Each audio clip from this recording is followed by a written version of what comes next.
DJM TV.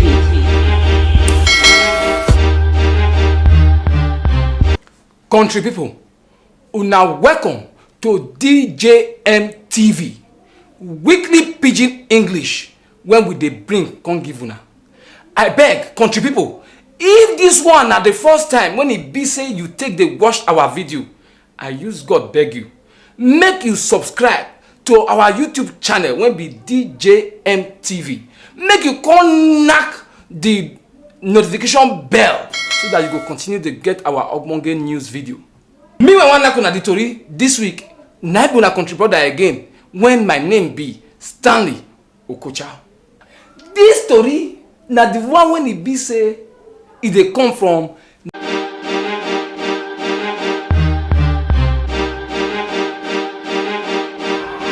DJM TV.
Very distinguished ladies and gentlemen, I respectfully welcome you to this reception that has been put together in thanksgiving to God for the resounding success that the people's governor and the digital deputy governor of those states recorded at the pools on Saturday, the 19th day of September, in the year of our Lord 2020. As the people of faith, we've been in the stadium with the Christian Association of Nigeria EDO State Chapter to appreciate God. And before the event will officially begin, may I respectfully welcome the speaking speaker of the EDO State House of Assembly,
DJM TV. Now that's one. Now we take end our this week Pidgin English news. If this one are the first time when it be say you take they see our videos like this, I beg make you subscribe to our YouTube channel when be DJM TV. And again, make you knock your hand for the notification bell so that you go continue to get our video stories like this. Bye bye.